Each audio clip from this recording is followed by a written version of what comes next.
mesmo, tá? Eu não sei direito quantos são, mas eu acho que são 30, né? Eu acredito que são 30. Dona Samira, boa noite. Eu acredito que são 30. Boa noite, Dona Carolina. Boa noite, Samuel. Pessoal, olha só. Seu José Gabriel, seu Rafael, boa noite. Cadê o seu Rômulo, que é o cara mais participativo aí? O que mais fala aqui. Pessoal, olha só. Eu quero muito que vocês, tudo que eu fale aqui, né, tudo que eu falo, né, melhor dizendo, seja de maneira clara, né, que vocês entendam. E se eu estou vendo que vocês não estão questionando nada, não estão falando nada, eu estou entendendo que vocês estão entendendo tudo, né? Estão entendendo tudo, principalmente o que eu estou fazendo na lousa, né? As demonstrações, eu estou entendendo que vocês estão entendendo tudo. Porque é o que eu já tinha dito desde o início, né? Que eu me postei aqui na frente aqui com vocês. Eu não estou aqui para estar fazendo vocês decorar equações, né? Isso aí é uma forma não muito inteligente, digamos assim, de estudar física, né? Então, a primeira coisa que a gente tem que fazer aqui é entender, né? A gente tem que entender o contexto físico, porque a partir do momento que você entende o contexto físico, você adquire ferramentas para raciocinar na hora da prova, né? Porque, tanto quanto vocês, eu quero que vocês acertem todas as questões. Logicamente, principalmente, né? Melhor dizendo, as de física, né? Acertar todas. Física, se eu não me engano, ela não tem o mesmo peso das outras. Se eu não me engano, é português e matemática que tem peso 2, se eu não me engano. Me corrija se eu estiver falando besteira aí. Se eu não me engano, isso para a SpaceX, né?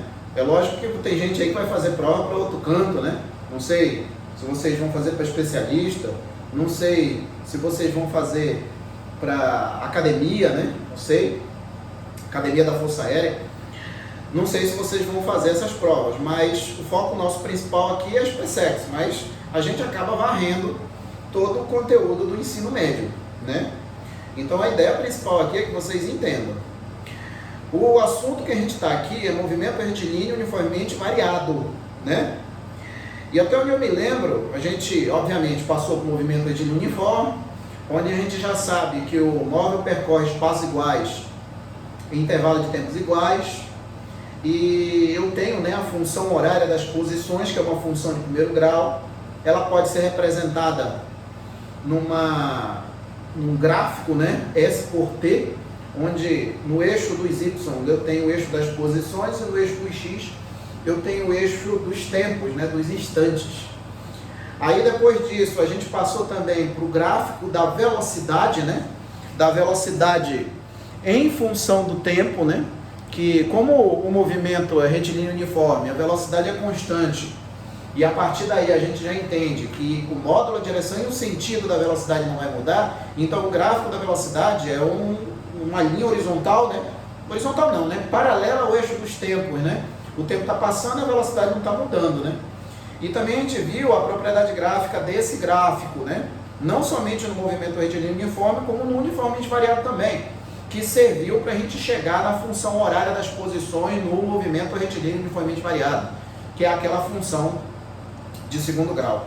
Por falar de função de segundo grau, a gente também tinha visto o gráfico das posições na função de segundo grau, né, no movimento retilíneo uniformemente variado. E a partir dali a gente viu, né, e isso é importante a gente saber, a gente tem que saber, né, não é opção, é obrigação, que nem sempre quando a velocidade quando a aceleração for positiva, o movimento vai ser acelerado. Nem sempre o módulo da velocidade vai estar aumentando quando a aceleração for positiva. O que a gente tem que entender é o seguinte, e isso vai ficar mais claro na queda livre que a gente vai passar aqui hoje. A gente tem que entender o seguinte, que para analisar se o movimento, o módulo da velocidade aumenta ou diminui, a gente não basta só analisar o sinal da aceleração. Não é somente o sinal da aceleração que determina se o módulo da velocidade está aumentando ou diminuindo, se o movimento é acelerado ou retardado. Não é só o sinal da aceleração, mas também o sinal da velocidade. Então o sinal da velocidade ele vai interferir se o movimento é acelerado ou retardado também. Se eu tenho um movimento onde eu tenho aceleração e velocidade com o mesmo sinal, o movimento é acelerado. Se eu tenho velocidade e aceleração com sinais contrários, eu tenho movimento retardado. O modo da velocidade está diminuindo. É isso que a gente tem que saber, tá? Para a gente não confundir nada, não ter confundido nada. Lá no gráfico do segundo grau, né, da parábola que eu usei como exemplo, a concavidade virada para cima, né, que a aceleração era positiva, mas ali a gente tinha ali tanto movimento acelerado quanto retardado, quanto também na queda livre. E no lançamento vertical também, que é assunto que a gente ainda vai passar. Não sei necessariamente, eu acredito que a gente não consiga passar hoje pelo lançamento vertical. Os próximos, lançamento vertical, horizontal e oblíquo, esses próximos, eu acredito que a gente não consiga passar hoje, até porque tem uma lista que eu passei para vocês aí, e eu pretendo usá-la ainda hoje, tá? Tem uma lista aí, a gente vai pegar essa lista também. E o que eu tenho certeza absoluta que a gente vai passar aqui por queda livre, que é um assunto importante, tem alguns pormenores, tem alguns detalhes ali que a gente tem que saber, de modo que a gente consiga resolver, digamos assim, rápido, né, esses problemas de queda livre, tá? Então, onde era que a gente está? Deixa eu me situar aqui, eu sempre anoto aqui onde foi que a gente parou. A gente parou no gráfico da velocidade não era, né? De S por T, né? Que a gente tinha passado pelo gráfico da velocidade no movimento retilíneo uniformemente variável e no gráfico das posições do movimento retilíneo uniformemente variável, que a gente já sabe, né? Que o gráfico da velocidade pelo tempo, ele pode ser uma reta tanto crescente quanto decrescente, só que aqui na física a gente não chama crescente e decrescente, até porque a gente não está estudando matemática, né? Mas a gente usa a ferramenta função de primeiro grau para determinar aquela equação, né? V que é igual a V0 mais ou menos AT, né? Isso aqui é uma função de primeiro grau. Da mesma forma que isso aqui é S, que é igual a S0, mais B0T, mais ou menos AT ao quadrado dividido por 2. Isso também é uma função. Só que é uma função de segundo grau. A primeira é de primeiro grau e a segunda é de segundo grau. Olha, até rimou, né? Primeira da primeira, segunda da segunda. Então, olha só, o que a gente vai fazer agora aqui? A gente vai continuar no MRU, né? No MRUV, né, Fábio? Para de falar besteira. MRUV, isso aqui é a continuação, que era exatamente onde a gente tinha parado, que foi na análise lá do gráfico das posições em função do tempo. O gráfico que está faltando aqui é um da aceleração. Fábio, da aceleração? Lembra que lá no movimento retilíneo uniforme, eu tinha colocado um gráfico lá, só que era só desencargo de consciência, né? Para ser sincero para vocês, eu nunca vi isso em prova, mas eu já vi isso em livro. Prova eu nunca vi. Talvez em colégio, né, pode aparecer, mas em prova de concurso eu nunca vi isso aqui. No retilíneo uniforme. O gráfico da aceleração no movimento retilíneo uniforme é um gráfico paralelo ao eixo dos tempos em cima dele. Eu tinha feito isso aqui, eu tinha dito que era um desencargo de consciência, né? Seria um pecado que eu não ia levar para a prova. Só que aqui não, aqui é outra situação. Aqui é outra situação. Então o que eu vou ter aqui, ó? Eu vou ter aqui ó, o gráfico da aceleração, que eu vou chamar de A pelo tempo, tá? Por que ele se torna importante esse gráfico aqui? Porque da mesma forma que o gráfico da velocidade em função do tempo, ele tem uma propriedade gráfica, né? Que a gente já sabe que a área da figura é numericamente igual, né?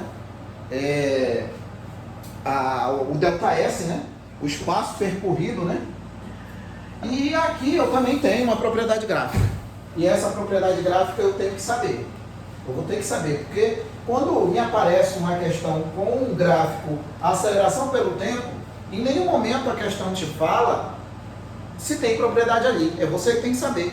É conhecimento que você tem que ter. É obrigação sua. Então, essa é a ideia para eu estar investindo tempo aqui no gráfico de aceleração pelo tempo.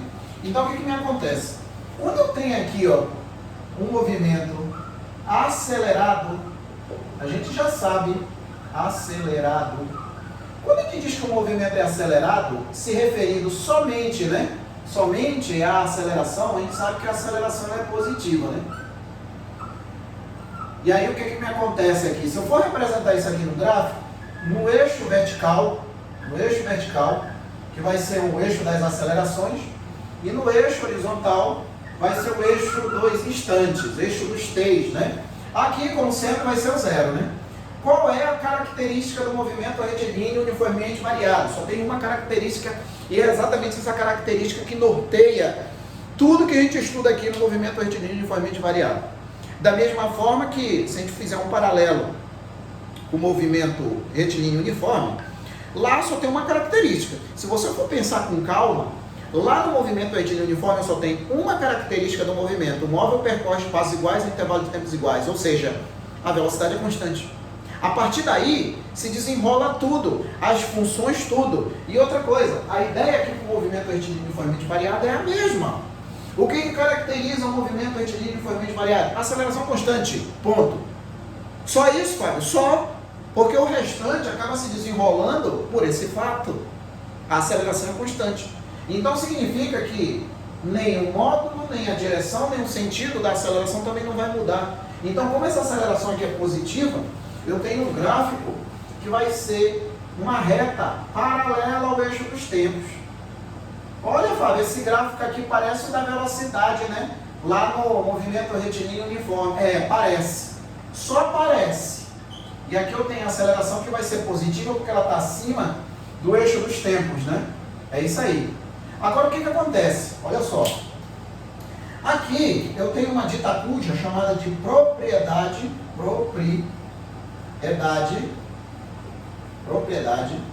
gráfica. E eu acredito que na semana passada eu deva ter falado alguma coisa para vocês a respeito. Semana passada não, retrasada, que foi a primeira vez que eu falei a respeito de propriedade gráfica. Toda vez mesmo, toda vez que vocês se depararem com um gráfico de na física, vou na física, né? Estou falando de outra matéria não, falando física. Que vocês se deparem com um gráfico, veja se existe alguma propriedade gráfica. Qual seria essa propriedade gráfica? A área da figura vai ser numericamente igual a alguma coisa. É a primeira coisa que a gente tem que verificar. Fábio, vai ser sempre a área da figura vai ser numericamente alguma coisa? Eu acho que não, né? Mas na maioria esmagadora das vezes, a área da figura vai te dar alguma coisa. E normalmente essa alguma coisa é algum valor, né? É algum, digamos assim, uma ajuda para você resolver o problema. Ou você tem que achar esse valor, ou a questão já te dá o valor e você tem que, digamos assim, associar esse valor ao gráfico, tá? Mas Fábio, como é que eu faço para descobrir aqui a área da figura numericamente o quê? A área da figura vai ser numericamente o quê? É o seguinte, eu já ensinei vocês como é que a gente faz para verificar a área da figura numericamente o quê? A gente sabe que a área, ela vai ser numericamente igual a alguma coisa, né? Tá, Fábio? Tu já me falou isso aí, mas vai ser numericamente igual o quê? Olha só. Toda vez que eu me deparo com o gráfico, eu olho quem está no eixo vertical e quem está no eixo horizontal, né? Aí eu tenho ali no eixo vertical, a aceleração, né? Aí no eixo vertical, a aceleração. Horizontal, tempo, né? Aí eu multiplico um pelo outro. Mas Fábio, mas olha só, eu vou multiplicar um pelo outro assim na tora. Eu não sei nem quando é que tem os valores. Na verdade a gente não vai usar valor nenhum. Na verdade a gente vai usar a unidade de aceleração e a gente vai usar a unidade de tempo. No fundo, né, bem rasteiro mesmo, lá no fundo do poço, o que a gente vai fazer aqui é uma análise dimensional. A unidade que sobrar é a unidade da área da figura. Então tem aqui, ó, a aceleração no sistema internacional é metros por segundo ao quadrado, isso a gente sabe que é, né? Vezes a unidade de tempo no sistema internacional é segundo. As unidades, elas se simplificam da mesma forma que os números. Então eu mando embora um S daqui e um S de cá. E o que vai me sobrar? Metros por segundo. Metros por segundo, me diga aí, a unidade de quê? Me diga aí, meus queridos. Metros por segundo é a unidade de quê? Qual é a grandeza que tem como unidade metros por segundo? Na verdade, espaço sobre tempo, né? Isso mesmo, seu Lucas, seu Rafael, velocidade. Então, eu vendo isso daqui, eu já sei que a área da figura ali, ó, vai ser numericamente igual à velocidade. Só que não é necessariamente só a velocidade. É a variação de velocidade. Lembra que lá no V por T, que a gente usou lá no movimento retilíneo uniforme, no uniformemente variado, a área da figura não é necessariamente o espaço, né? É a variação de espaço, é o ΔS. E aqui eu tenho um ΔV. E como é que a gente faz isso daqui? É o seguinte, eu pego um determinado intervalo de tempo aqui, né? Aqui que eu estou chamando de T1, aqui eu estou chamando de T2, né? Aqui eu estou chamando de T2. Essa área aqui, desse intervalo dado aqui, né? Essa área, é ela que vai ser numericamente igual à variação de velocidade. Então essa área da figura é numericamente igual à variação de velocidade, tá? Então a área da figura vai ser numericamente igual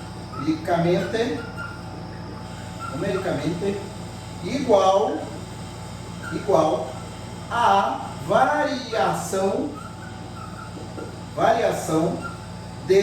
velocidade. Então é isso que é importante desse gráfico que a gente tem que saber, né? Tem opção não? Não, tem que saber isso daqui.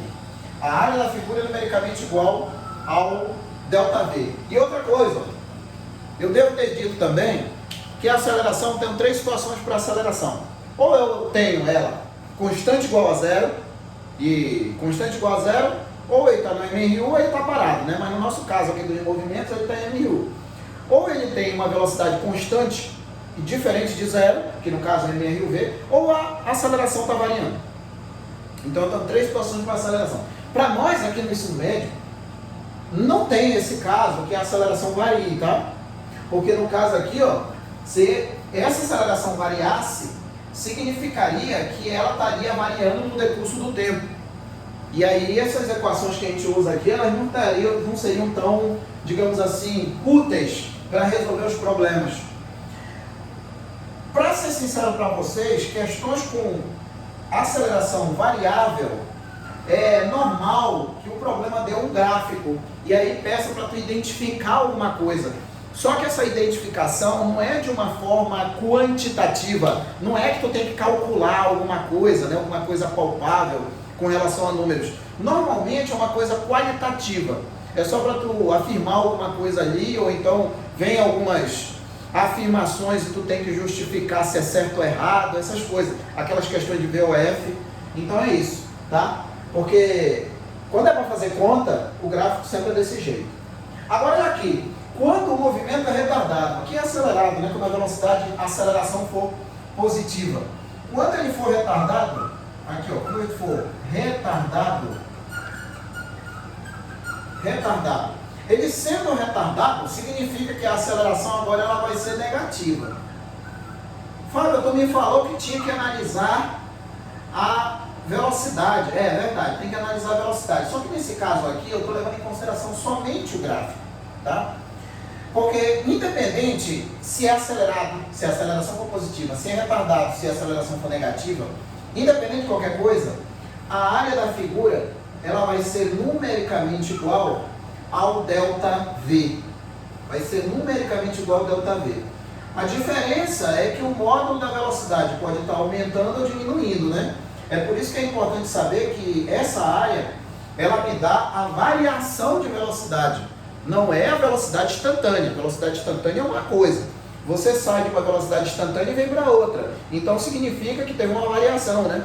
Se a velocidade aumentou ou diminuiu, teve uma variação, tá? E o gráfico, quando o movimento for retardado aqui, né? Ele vai ser desse jeito aqui, ó. Eu tenho aqui, ó, o A continua aqui, né? Aí eu vou colocar o gráfico, o eixo dos T's aqui para cá, né? Mais para cima, né? Até porque como a aceleração é negativa, então o gráfico ele vai estar na parte de baixo. Também vai ser uma reta paralela? Vai ser uma reta paralela ao eixo dos tempos e nada mudou. A única coisa que vai mudar aqui é o sinal da aceleração, que que aqui ele é positivo e aqui ele é negativo. Inclusive os intervalos também eu vou considerar o mesmo. Aqui eu vou chamar de T1 e aqui eu vou chamar de T2. T2. E a área continua sendo exatamente a mesma que é a área da figura aqui. A diferença de um para o outro aqui é o sinal, né? É o sinal. Porque aqui eu tenho um ΔV negativo, ao contrário daqui. Aqui eu vou ter um ΔV positivo. O ΔV, ele é maior do que zero, ele é positivo. E ali naquele outro ali, o ΔV vai ser negativo. Vou colocar aqui, ó. O ΔV, ele vai ser negativo, tá? Então isso aí que estava faltando de gráfico, vou passar para vocês e terminar isso daí, tá? Da parte de movimento retilíneo uniformemente variado. Então é isso aí. O que caracteriza o movimento retilíneo uniformemente variado? Velocidade constante, aceleração constante, né, melhor dizendo, e a velocidade que vai sofrer taxa de variação temporal iguais nos intervalos de tempos iguais. Então olha só, o que acontece é o seguinte agora aqui, ó. Olha só, aqui termina a parte de movimento retilíneo uniforme. O que eu quero fazer agora é uma parte, digamos assim, como se fosse uma particularidade do movimento retilíneo uniforme, retilíneo uniformemente variado, tá? Uma particularidade, que é queda livre, que é um assunto que é comum também, e muitas vezes o cara ainda se enrola para fazer e fica se preocupando que está decorando aquelas equaçãozinhas pequenininhas. Não, o cara tem que entender isso aqui, porque o cara, aqui que fica bem claro, né, o fato de quando a aceleração é negativa, nem sempre o movimento vai ser retardado. Aqui fica bem claro isso, fica bem claro. E outra coisa, tem vezes que dependendo da questão, tu consegue fazer ela muito rápido, se tu souber uma propriedadezinha aqui, outra acolá. Mas tem outras que não é bem assim não, dá uma trabalheira danada, que inclusive tem uma que está aí na lista, deixa eu até ver aqui, se eu não me engano aqui, tem uma que dá uma trabalheira danada. Não sei se vocês fizeram todas as questões, a ideia era fazer, por isso eu acredito que essa lista foi entregue para vocês antes do meio da semana, que é a questão 7, da segunda parte aqui, tá? Trabalheira danada. Então, o que a gente vai fazer aqui? Queda livre. Muitas vezes, a gente acaba se deparando aqui, ó, queda livre. A gente acaba se deparando com problemas onde eu tenho um objeto que está sendo abandonado de determinada posição. Sempre assim, né? Na maioria das vezes é assim. Eu tenho um objeto que está sendo abandonado de determinada posição. Quando a gente lê, né, a palavra abandonado, quando a gente entende, né, a palavra abandonado, a gente já tem que partir do pressuposto que a velocidade de C é zero. Ele parte do repouso. A velocidade de C é zero. Então a gente já tem informação ali para usar as equações aqui do movimento retilíneo uniformemente variado. Porque se a gente for prestar atenção, queda livre aqui, ó, é uma particularidade do movimento retilíneo uniformemente variado. Porque tudo que está se referindo à queda livre está nas proximidades, ó, proximidades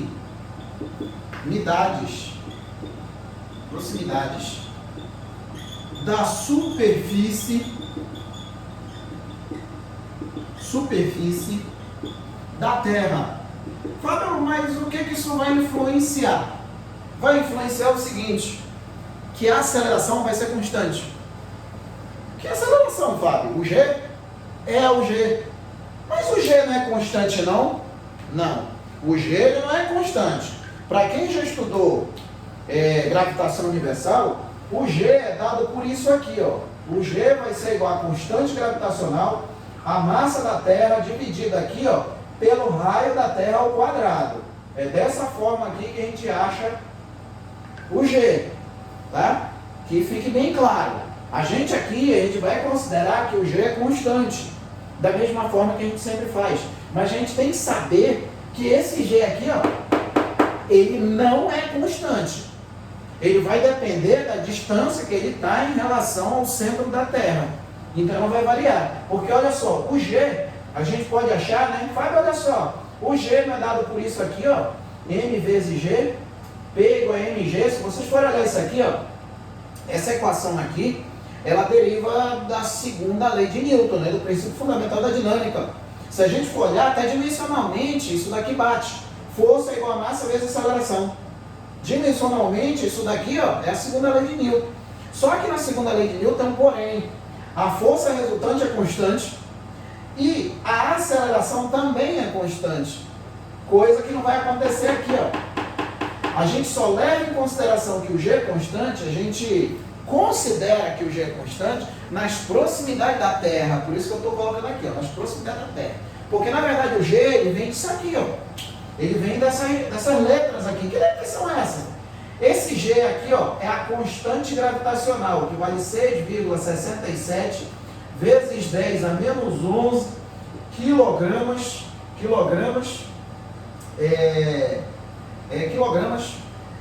não, quilograma nada, né? Newton, metro quadrado por quilograma ao quadrado.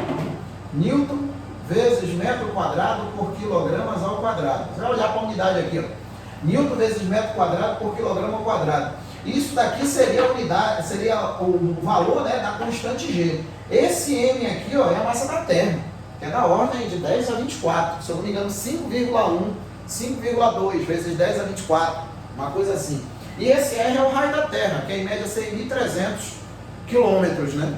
6.300 quilômetros mais ou menos. Olha o bicho aqui andando na frente da câmera, sem vergonha. Sai daí. Sim, seu Rafael.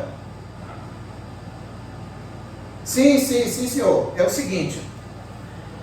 Quando o objeto é abandonado, a palavra abandonar, quando o objeto é abandonado de determinada posição, principalmente quando ele é abandonado para sofrer um movimento vertical. Quando ele é abandonado, a gente já pressupõe-se, a gente já entende que a velocidade inicial é zero. Quando ele é abandonado, quando ele sai do repouso, é tudo farinha do mesmo saco. O entendimento é o mesmo. A velocidade inicial é igual a zero. Tá? Tudo bem aí, seu Rafael? Deu para entender isso aí? A ideia é essa. Vai abandonar, a velocidade inicial é igual a zero. Deu para entender isso aí? Me responda aí. Vou continuar quando o senhor falar que deu para responder, deu para entender. Tá, beleza. Então, vem disso aqui. Só que, a partir de agora, a gente vai considerar que o G é constante. Outra coisa que a gente tem que saber também, o G, na verdade, ele não dá um número inteiro. Fala que não é 10, não? Não. Ele é arredondado para 10. É 9,81, ainda vem um monte de números ali. Porque quando a gente resolve aquela equação que eu acabei de apagar aqui, com aqueles valores, né, de constante gravitacional, massa da Terra, raio da Terra, você chega exatamente a 9,81 e vê um monte de números. E aí você acaba arredondando para 9,81 e arredonda mais ainda para 10 metros por segundo ao quadrado. Isso, no caso, seria a aceleração. Tá? Outra coisa aqui, ó, a partir de agora, o que vai ficar claro aqui é o seguinte: tudo que for feito no que diz respeito a lançamento e queda livre também, vai ser no vácuo, tá? Então, tudo aqui, ó, todos esses movimentos são movimentos no vácuo. Como assim, Fábio, movimentos no vácuo? É porque não vai ter nenhuma influência de resistência do ar, né? Não vai ter resistência nenhuma do ar, não vai ter esse negócio não. Vai ser tipo aqueles experimentos que o Galileu fez lá no século XVI, quando ele soltava, né, objetos de massas diferentes e caíam ao mesmo tempo, né? Levando em consideração se fosse tirado, né, todo o ar dali, né? Todo o ar daquela região, objetos que têm uma massa muito menor do que o outro, por exemplo, uma bola de boliche e uma pena, eles iam cair no mesmo tempo no chão, na referência, desde que, né, que eles fossem largados da mesma altura. Então, eles largados da mesma altura, eles iam levar exatamente o mesmo tempo para cair, né? Então, se tudo aqui está no vácuo, então a gente já pode entender aqui também que objetos abandonados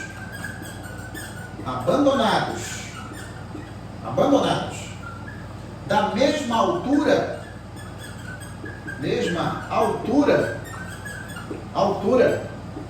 levarão o mesmo tempo a cair. Levarão o mesmo tempo de queda. Tempo de queda. E outra coisa, tá? Independe da massa. Porque a gente pode pensar, não, Fábio, mas se eu pegar um pincelzinho desse aqui, que ele é levinho, né? Ele é leve. E for largar da mesma altura de uma bola de boliche, a bola de boliche vai chegar primeiro, né, Fábio? Ela é mais pesada? Não, tá errado. Se eles forem abandonar na mesma altura, eles têm que cair exatamente ao mesmo tempo. Largado da mesma altura, caindo na mesma referência, eles vão levar exatamente o mesmo tempo. Tem um exemplo, né, que o cara faz até na escola isso, né? O cara usa, né, uma folha de papel A4, né? Esse exemplo é batido, né? O cara encontra na internet isso daí também, né? Que o cara pega a folha aberta, né, e solta. Ela vai levar um tempo para tocar no chão. Agora, se tu pega a mesma folha e amassa ela toda e solta, ela vai cair bem mais rápido. O que a gente conclui disso daqui? Que é a resistência do ar, que faz com que objetos de mesma massa caiam com um tempo diferente. Agora, se eu levar em consideração que tudo está no vácuo, independente de massa, pode ter 10 vezes a massa do outro, eles vão cair exatamente ao mesmo tempo, tá? Outra coisa aqui que eu falei, mas eu não anotei. Todos eles vão ficar submetidos à mesma aceleração. Todos os corpos, aqui independe de altura, tá? Independe de altura. Todos os corpos abandonados sob influência exclusiva do campo gravitacional da Terra, eles vão ficar submetidos à mesma aceleração.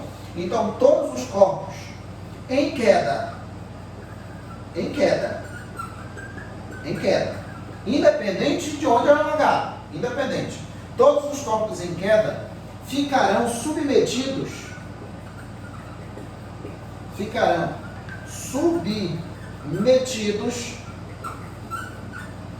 à aceleração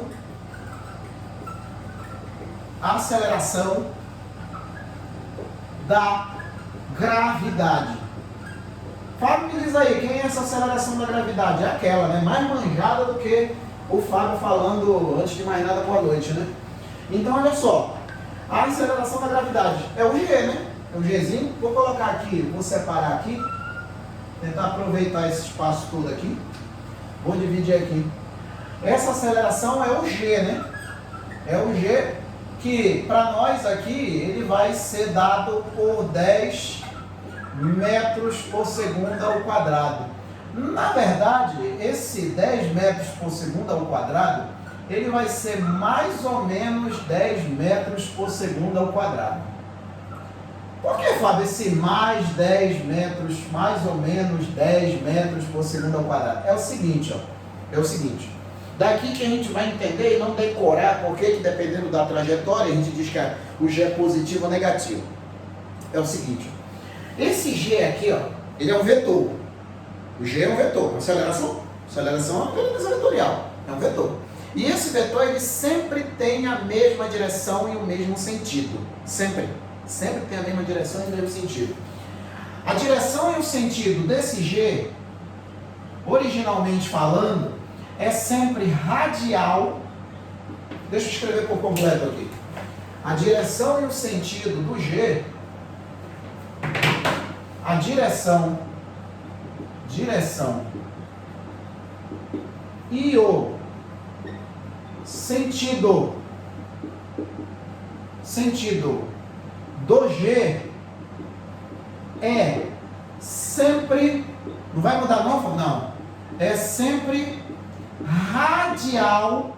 Esqueçamos esse negócio de dizer que é vertical. Não é vertical não é vertical não, pô, a Terra não é plana, apesar de achar que, muito de boca aberta, né, acha que a Terra é plana, né, até ri desses caras. Ela não é vertical, na verdade ela é radial e apontando para o centro da Terra, tá? A direção e o sentido do G é sempre radial, apontando para o centro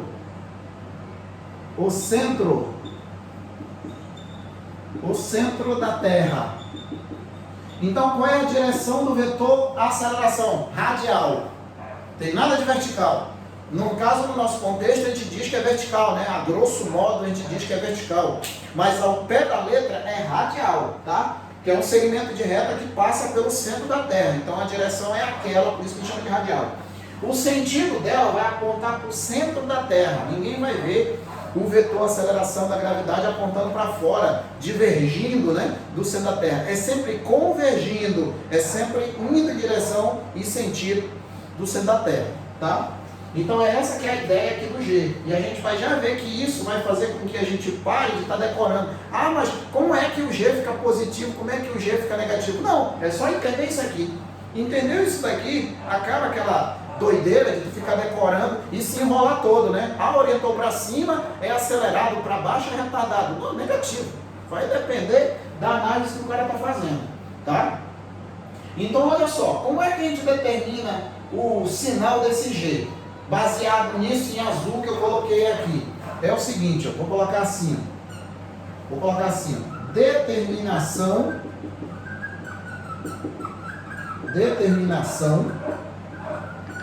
do sinal, eu quero que vocês entendam, tá? Do G. Falo, mas eu já sei. Beleza, mas aí, muitas vezes a gente sabe o sinal, mas não sabe de onde vem, né? E isso muitas vezes acaba atrapalhando a gente pensar, raciocinar na hora da prova, né? E na hora da prova não tem eu, não tem os outros professores de geografia, de física, né? Não tem mais, não tem não, é só você e a prova. Então você tem que saber. Determinação do sinal do G. Olha só. Eu tenho duas formas de determinar o sinal do G. Quem é que determina o sinal do G? A trajetória. Quem vai determinar o sinal do G? É a trajetória. Trajetória orientada. Então é a trajetória orientada que me determina o sinal do G. Mas como é que eu faço isso aí, Fábio? Se o movimento é radial, né, no nosso caso aqui, aqui no nosso cotidiano, a gente pode chamar de, a grosso modo, como eu já disse, pode chamar de vertical. Então, a direção vertical tem dois sentidos, né? Tem sentido para cima e sentido para baixo. Vamos supor aqui, ó, que eu oriente aqui, ó, a minha trajetória para cima. Tá? Vou orientar a minha trajetória para cima aqui, né? Para orientar minha trajetória para cima, isso aqui vai ser 0, aqui vai ser y, né? E isso, tudo que vai acontecer com essa orientação da trajetória para cima, vai estar submetido ao campo gravitacional G, que está exatamente aqui, ó. Eu estou representando por esse vetor, que ele sempre vai ser nessa direção e nesse sentido, conforme que eu escrevi aqui, ó, em azul, tá? Então ele sempre vai ser desse jeito, ó. O G não vai mudar, ele não vai mudar não. Ele sempre vai ser convergente. Ele vai ser sempre um conjunto de vetores apontando para o centro da Terra. Não vai mudar, não. Então, ó, como eu orientei o meu vetor, a minha trajetória para cima e o G é para baixo, eu pergunto para vocês, qual vai ser o sinal do G? Me diga aí. Vamos fazer assim, né? Vamos pensar, né, que essa orientação aqui que eu coloquei seja um vetor, né? Seja um vetor. Vamos supor que seja um vetor. O fato tu falou que é uma trajetória. É verdade, é uma trajetória. Mas vamos supor que seja um vetor. Ele está apontando vertical para cima. Esse vetor aqui está apontando vertical para baixo. Então significa que eles têm sentidos contrários. Então qual seria o sinal desse G em relação à trajetória que eu orientei para cima? Me diga aí. Negativo, isso mesmo, seu Lucas, seu Rival, isso mesmo. Agora, por que se justifica o fato do G ser negativo? Porque é como se fosse dois vetores de sentidos contrários, como se fosse, tá? Como se fosse. Quando eu comecei a enxergar dessa forma, acabei com esse negócio de dúvida que eu tinha, né? Quando eu estudava isso aqui. Tinha acabado com isso. Porque eu olho para isso daqui, eu vejo como se fosse dois vetores de sentidos contrários. Então, se isso aqui é a minha referência, isso daqui, em relação a isso, está em sentido contrário. Então é negativo. Então é negativo. Então tem aqui, ó, que o G, ele vai ser menor do que 0. Ele vai ser negativo. Por que ele vai ser negativo, vai? É porque a aceleração é negativa. Existe aceleração negativa? Não existe aceleração negativa. Não existe. Isso, seu Romulo, vai contra a trajetória, no caso do lançamento, é uma direção do centro da Terra. Sim, é verdade. É porque está no sentido contrário. Isso mesmo, seu Romulo. Ô, seu Romulo, o senhor apareceu aí. O senhor nem deu boa noite, nem me lembro de ter visto o senhor aí. Mas é bom ter o senhor aí também, tá? Então o G vai ser negativo. Ele vai ser negativo. E aí o que acontece? Já que o G é negativo, esse 10 vai ser menos 10 metros por segundo ao quadrado. Então o G vai ser igual a menos 10 metros por segundo ao quadrado. Isso daqui que a gente tem que entender o porquê que ele é negativo, tá? Então, quem que determina o sinal do G? A trajetória. É a trajetória. Não, tá tranquilo, vamos. Tá tranquilo. Então, quem determina o sinal do G? A trajetória. É a trajetória que determina o sinal do G, tá? E agora, Fábio, se eu orientar a trajetória para baixo, que é o que é mais comum, né? Quando a gente está no assunto específico de queda livre. Normalmente a gente orienta para cima quando é lançamento vertical ou oblíquo. E o horizontal também. Não, o horizontal a gente orienta para baixo. A gente orienta normalmente para baixo, a gente orienta a queda livre. Só que eu pergunto para vocês, para ver como é que é as coisas. Eu sou obrigado a orientar para baixo ou para cima, independente do assunto aqui? Me responda aí. Eu sou obrigado a orientar para baixo, orientar para cima, de acordo com o assunto? Me diga aí. Eu sou obrigado? Porque, por exemplo, eu acabei de dizer que queda livre normalmente é orientado para baixo. Mas eu sou obrigado a orientar para baixo? Eu não sou obrigado. Eu oriento para onde você quiser. Para onde eu quiser. Fábio, mas tem sempre uma direção, um sentido mais, digamos assim, mais rápido de analisar, né? Digamos assim, mais difícil de errar, né? Mais confortável. Tem. Sempre tem. Mas eu não sou obrigado a orientar para baixo, para cima. Não queda livre. Se eu quiser orientar para cima, eu oriento para cima. Queda livre. Se eu quiser orientar para baixo, eu oriento para baixo. Só que tem uma forma mais confortável. No caso da queda livre, qual é o mais confortável? Orientar para baixo. Mas isso não quer dizer, o Fábio está falando, que eu sou obrigado a orientar para baixo quando está queda livre. Negativo. Você orienta para onde você quiser. Você orienta para cima, orienta para baixo, tanto faz. Só não pode se enrolar com os números que você está colocando ali de acordo com a sua orientação. Porque se você orienta para cima, o zero está aqui embaixo. Ó. Se eu oriento para baixo, o zero está lá em cima agora. Então é essa diferença que a gente tem que ficar a risco. Porque eu não sou obrigado a orientar nem para cima nem para baixo. Eu oriento para onde eu quiser. Porque aqui, ó, eu orientei para cima. Agora eu vou orientar para baixo. Eu vou orientar para baixo aqui, ó. Já que a principal é a orientação, então vai ficar aqui, ó. Esse aqui continua sendo o zero, isso aqui continua sendo o y, né? Nesse caso aqui, o G continua também, ó, influenciando todo mundo que está nas proximidades da Terra aqui, ó. Continua sendo o G, né? Aí, olha só, se a gente for prestar atenção agora, olha como é que está agora, aquelas duas setas. As duas têm a mesma direção e o mesmo sentido, diferentemente daqui, ó. As duas tinham a mesma direção em sentidos contrários. E isso justificou o fato do G ser negativo. Já que ali eles têm a mesma direção e o mesmo sentido, qual vai ser o sinal do G? Agora ficou fácil, né? Qual vai ser o sinal do G agora ali? Me diga aí.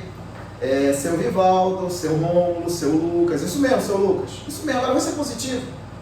Agora isso vai ser positivo. Por quê? Porque agora os dois têm a mesma direção e o mesmo sentido. Então o que eu tenho aqui? Ó? Que o G, agora, ele vai ser maior do que zero. Da mesma forma que, quando eu oriento para cima, quem determina o sinal da trajetória, o sinal do G é a trajetória. Então agora eu tenho que o G vai ser igual a mais 10 metros por segundo ao quadrado. De novo, ó, continuo dizendo, estava falando, né, e continuo falando. Não existe aceleração positiva nem negativa. O que existe é com relação ao sentido da trajetória, que é o que justifica o fato de ter positivo e negativo ali, tá? Tá, Fábio, mas e daí agora? Olha só. Vamos pensar o seguinte. Vamos levar em consideração o seguinte, antes de passar para os exercícios ali. Vamos considerar o seguinte. Vamos considerar aqui, ó. Eu vou chamar aqui, ó, de uma situação 1. E eu já devo ter falado para vocês, quando eu coloco situação 1 aqui, 2, 3, eu vou demonstrar alguma coisa ou provar alguma coisa. Mas aqui no caso, aqui especificamente, é demonstrar alguma coisa. Olha só.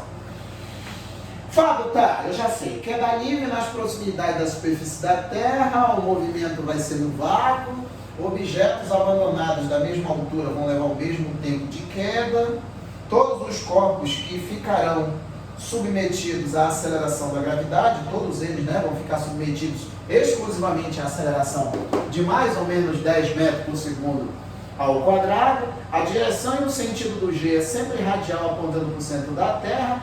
Quem determina quem é mais ou menos aqui é a trajetória. Se a trajetória é orientada para cima, o G é positivo. Se a trajetória é orientada para baixo, o G é negativo. O G é positivo se é orientado para baixo e o G é negativo se é orientado para cima. Mas e agora? Olha só. Nessa situação eu vou fazer o seguinte. Olha só. Eu vou considerar aqui que eu tenha uma determinada trajetória, tá? Aqui, ó. Uma trajetória que eu vou orientar para baixo. Fala que vai orientar para baixo, então o G é positivo, né? Digamos que sim. Vai orientar para baixo. Aqui vai ser o 0. Aqui embaixo vai ser exatamente o chão, tá? Como se fosse, né? O chão aqui, né? Vai ser a referência, né? De medidas verticais. Olha só, eu orientei a trajetória para baixo. Vou considerar agora que eu tenho um determinado objeto que é abandonado aqui, ó. Daqui. Ele vai ser abandonado aqui. Tá, Fábio? Daí, tu falou, né? Que quando ele for abandonado, a velocidade inicial dele é 0, né? Tu falou, né? Foi, não foi? Tu falou? Foi, eu falei. A velocidade inicial dele é igual a 0. Ele vai ser abandonado aqui. Só que quando ele é abandonado aí, ele, obviamente, né? Ele vai ficar submetido à ação da gravidade G, né? A ação da gravidade G. Aqui, ó. Agora é o seguinte, ó. Ação da gravidade G.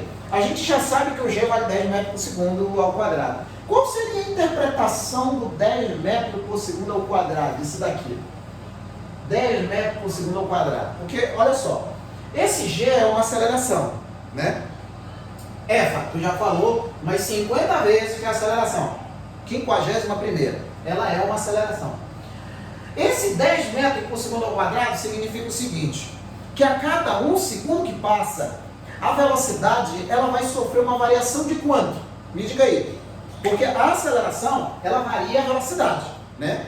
Essa aceleração a gente já sabe que ela é constante. A gente falou aqui que ela vai ser constante nas proximidades da Terra. Porque a rigor, ela não é constante não. A gente considera que ela é constante nas proximidades da Terra. Mas quando eu tenho aqui uma aceleração dessa magnitude, significa que a cada 1 segundo que passa, a velocidade, ela sofre quanto de variação? Me diga aí. 10. Isso mesmo, São Félix.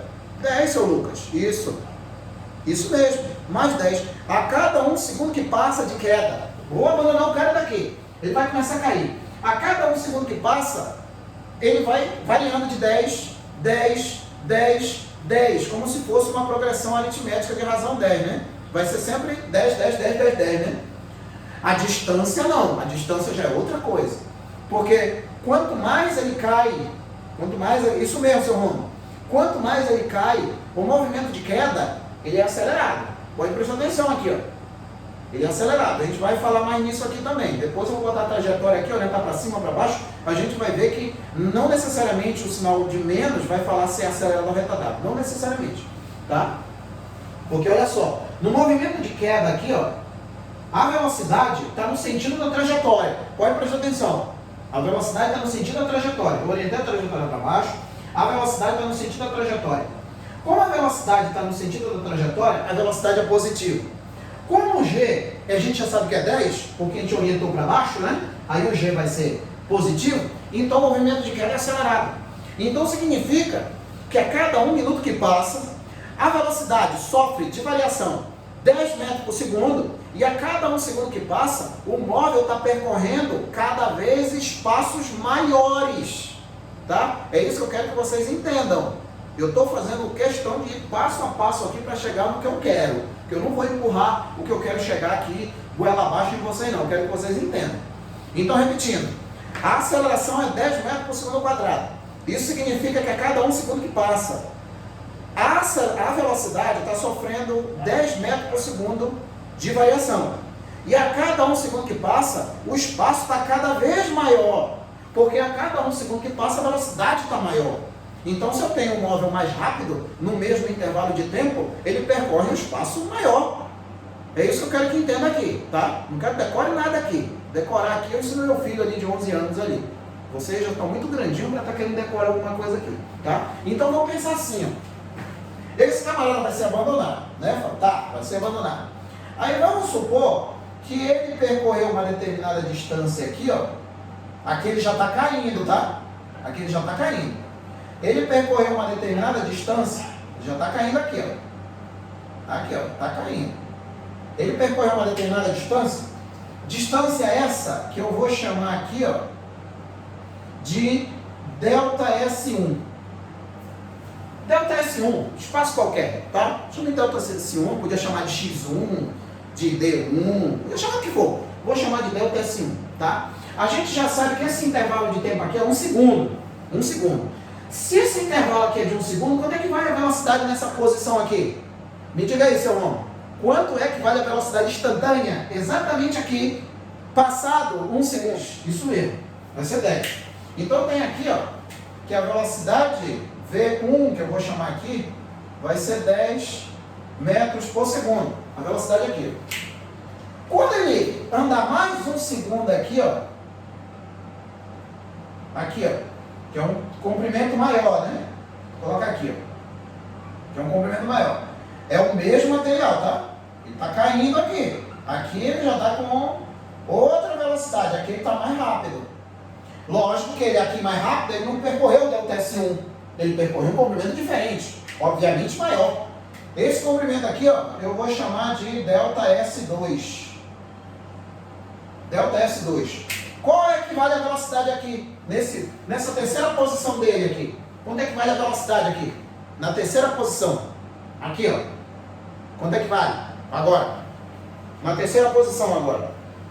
Que agora passou 1 segundo aqui, mais 1 segundo aqui. Passou 2 segundos aqui. Passou o segundo, né? Qual vai ser a velocidade? 20. Isso mesmo. Eu tenho aqui, ó, V2. Tenho aqui V2. Que é igual a 20 metros por segundo. Aí, no terceiro segundo, né? Eu vou ter aqui, ó, um comprimento maior.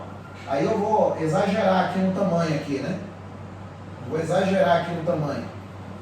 Um comprimento maior aqui. Vou considerar que ele está exatamente aqui. E ainda está caindo, tá? Ainda está caindo. Aquele aqui, ó. Está caindo. Aquele aqui. Ainda está caindo aqui. Ele vai ter percorrido uma distância também, que não vai ser igual a delta S1 e muito menos igual a delta S2. Não vai ser mesmo não, lá, lógico que não, pô. Ele está cada vez mais rápido. Está no vácuo isso daí. Tudo que nós formos fazer é tudo no vácuo. Isso aqui está no vácuo. Ele está cada vez mais rápido. Então significa que não tem resistência do ar. Em nenhum momento a velocidade vai se estabilizar ali. Porque ele está no movimento de queda, sem nenhum tipo de força dissipativa. Então significa que a velocidade sempre vai estar aumentando. Aqui embaixo, ó, quanto vai ser a velocidade aqui embaixo agora? V3. Velocidade V3 vai ser igual a quanto aqui, seu Romo? Me diga aí, para fechar aqui. Quanto vai ser? 30. Pronto. Agora é o seguinte, ó, 30 metros por segundo. Agora olha só. Até aqui, tá dando para entender isso aqui? Deu para entender o que eu fiz aqui? Eu vou chegar agora no que eu quero agora. Aqui, ó. Eu vou apagar para cá. E outra coisa, eu não coloquei aqui, mas eu vou colocar agora. Isso daqui, ó, esse intervalo de tempo aqui, ó, é 1 segundo. Esse intervalo de tempo é 1 segundo também. Esse intervalo de tempo também é 1 segundo. Fábio, os intervalos sempre vão ser iguais? Sim, né? Sempre vão ser iguais, senão não faz sentido, né? Eu botar 10, 20, 30, 40, 50, 60 e assim sucessivamente, né? Sempre no mesmo intervalo de 1 segundo. Tá, Fábio, mas e agora? Deixa eu sair da frente para dar tempo de printar. Quem quiser printar aí, que estiver na lousa, tá aí. Tá, Fábio, mas e agora? O que tu quer fazer? O que a gente vai fazer é o seguinte, ó. Essa distância aqui eu já sei, ó. Eu vou calcular quanto é que vale essa distância ΔS1 e essa distância ΔS2. Para ver quanto é que vale. A ΔS1 dá até para fazer de cabeça, né? ΔS1 é 5 metros, essa altura aí, o ΔS1. Mas vamos lá, né? Vamos por partes. Vamos por partes. Depois a gente corre. Quando for para correr, é necessário correr e a gente corre. Então, olha só. Para achar o ΔS1, eu posso usar a equação horária das posições do movimento retilíneo uniformemente variado. Aquela, o S é igual a S0, mais V0T, mais AT ao quadrado dividido por 2, que como a queda livre é como se fosse um subconjunto, né, do movimento retilíneo uniforme, as equações de lá eu posso usar aqui também. Eu vou poder usar. Então o que eu vou fazer aqui? Olha só. Eu posso usar. Tudo de movimento retilíneo uniformemente variado eu posso usar na situação 1. Então eu vou colocar aqui, ó. Vou colocar aqui, ó. Para ΔS1. Para ΔS1, ó, eu vou ter o seguinte. Ó. Para ΔS1, eu vou ter as alturas, né? Que tem aqui S, que é igual a S0, mais V0T, mais AT ao quadrado, dividido por 2. A gente já sabe que essa aceleração é o G e é positivo, tá? É positivo aqui, então continua positivo. Esse S0 passa para o outro lado, vem subtraindo, vira um ΔS, que vai ser o ΔS1. Esse V0 aqui, ó, ele vale quanto? 0. Por quê? Porque ele parte por repouso. Aí isso daqui vai ser igual GT ao quadrado dividido por 2. Aí o que acontece? Tem muito cara que só decora isso aqui. Ah, Fábio, é só calcular GT ao quadrado dividido por 2. Sim. Tem vezes que a gente consegue fazer até rápido com essa equação, essa formuleta aí, né? Mas não é só isso, né? O cara acha que dentro de um contexto tem 10, 15, 20, 30, 40, 50 equações, sendo que na verdade isso é uma. E tudo deriva dela. GT ao quadrado dividido por 2. Isso aqui vai ser igual, ó, o G vale 10, a gente já está careca de saber. Quando é que vale o tempo de queda no ΔS1? É 1, né? Isso aqui dividido por 2, que vai ser igual a 5 metros. Então tem aqui, ó, que o ΔS1 vai ser igual a 5 metros. 5 metros. Isso aqui eu vou chamar de... Ali eu chamei de 1, né? Isso aqui eu vou chamar de 2. Vou chamar de 2. ΔS1 é igual a 5 metros. Tá, Fábio, mas para que isso aí? Vamos ver quanto é que está o ΔS2 também. Vou colocar aqui, ó. Vou colocar aqui. Para o ΔS2. Para o ΔS2, eu vou ter o seguinte. A equação é a mesma, só que agora é o seguinte. Ó. O ΔS1 eu olhei esse intervalo aqui, ó. O ΔS2 eu vou olhar só esse, somente esse, esquece esse, de baixo, de cima, todo. O tempo continua sendo 1. Eu vou olhar só o do meio aí, né? Então vai me ficar, de novo, S, que é igual a S0, mais V0T, mais AT ao quadrado, dividido por 2, o A continua sendo G e positivo. Isso vem para cá, vem subtraindo, vira o ΔS, que no caso vai ser o ΔS2, que vai ser igual, isso daqui não é mais 0, porque agora eu estou levando em consideração esse intervalo aqui, ó, esse intervalo, e o V0 não é mais V0, é V1, que vale 10. Então fica aqui, ó, 10, aqui, ó, vai ficar 10 vezes 1, que é 1 segundo, aí mais 10 vezes 1 ao quadrado, dividido aqui por 2. Aí isso aqui dá 10, né? Isso aqui dá 5. 5 com mais 10, isso daqui é igual a quanto? É igual a 15 metros. Então eu tenho que o ΔS2 vai ser igual a 15 metros. Olha, Fábio, tu achou 15 metros, número redondo, né? Vou chamar aqui de 3. Mas o que isso tem a ver com o problema todo aqui? Vou fazer para a terceira parte aqui, ó. De novo, vamos fazer para a terceira parte para ver como é que fica. Pode ver que os tempos, os comprimentos, ó, eles vão aumentando. Ó. O tempo é o mesmo. A taxa de variação da velocidade também é a mesma, sempre vai de 10 em 10. Mas os espaços, eles vão sempre aumentando. Onde eu quero chegar é de que forma esses espaços estão aumentando. É isso que me interessa aqui. É por isso que eu estou indo com essa velocidade menor aqui. Tá? Eu vou para ΔS3. Aqui, ó. Aqui, eu vou colocar aqui, ó. Agora para ΔS3, aqui, ó. Para ΔS3. Para ΔS3, e agora, Fábio? Diz aí, como é que fica? É a mesma equação? É a mesma equação. Então fica S igual a S0 mais V0T mais AT ao quadrado dividido por 2. O A continua sendo G, o G continua sendo positivo, porque a orientação da trajetória está para baixo. Esse S0 vem para cá subtraindo, fica um ΔS, que é um ΔS3, que vai ser igual. Isso aqui não é o V0 e nem o V1. Seria quem? O 20, ó. Porque agora eu estou olhando esse intervalo aqui, ó. Esse intervalo. É o 20, é a velocidade inicial. Então vai ficar aqui, ó. 20 vezes 1, né? 20 vezes 1. Aí mais. O G aqui continua sendo 10.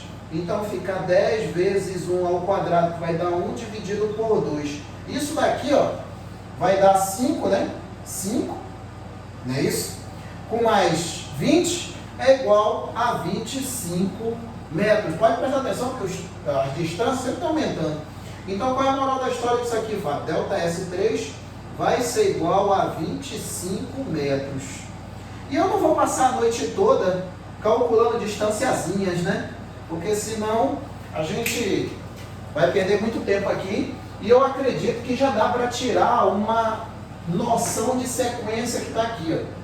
Se vocês forem prestar atenção, ó, essa distância aqui, ó, ela pode ser relacionada com essa. 15, né? Que ela também pode ser relacionada com essa. 25. Eu pergunto para vocês, quantas vezes o 15 é maior do que 5? Me diga aí. Quantas vezes o 15 é maior do que o 5?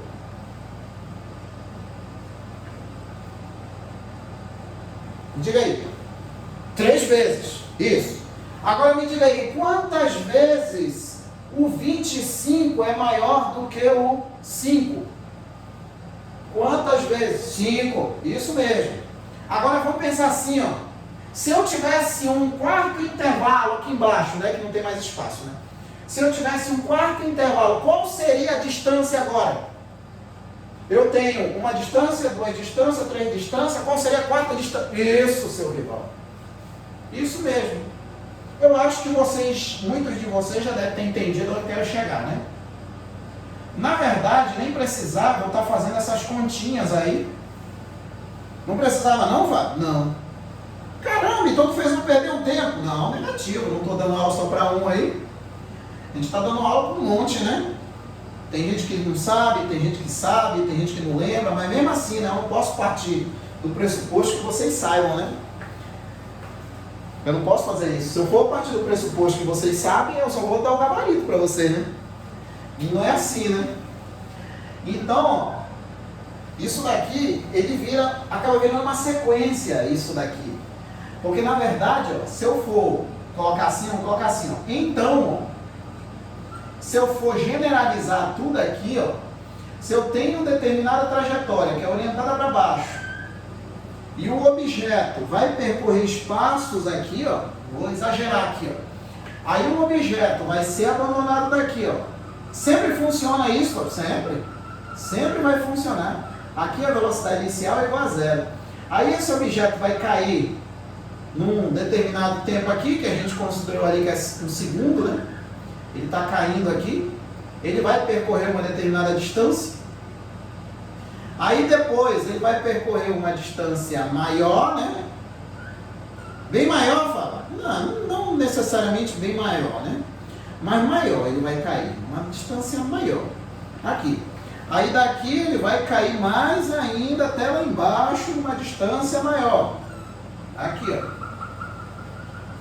Toda vez que eu tiver essa situação aqui, de um objeto ser lançado e o problema das partes, né, normalmente ele dá o tempo entre um desses intervalos, nunca dá o primeiro, sempre é depois, né? A gente pode usar essa ideia que a gente está fazendo aqui. E essa ideia que a gente está fazendo chama-se proporções de Galileu.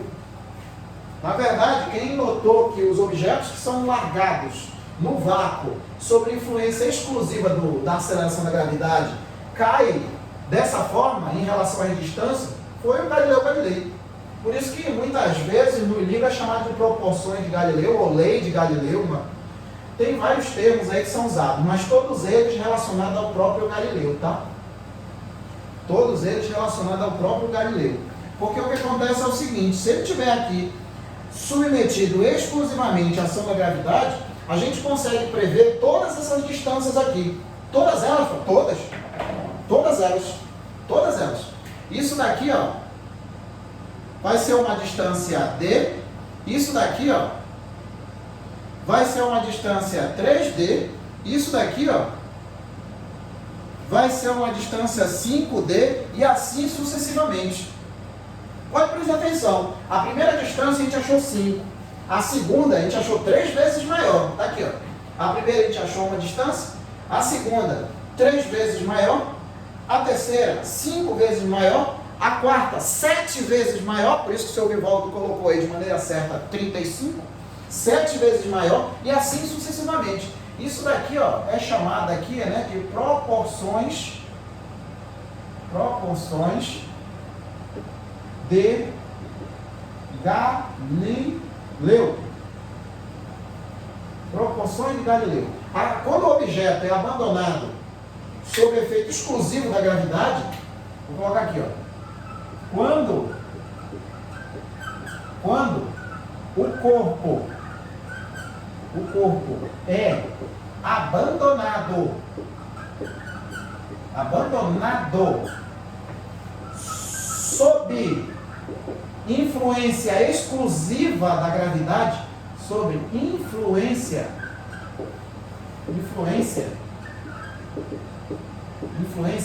exclusiva da gravidade, as distâncias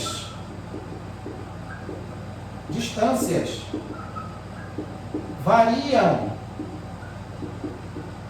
de acordo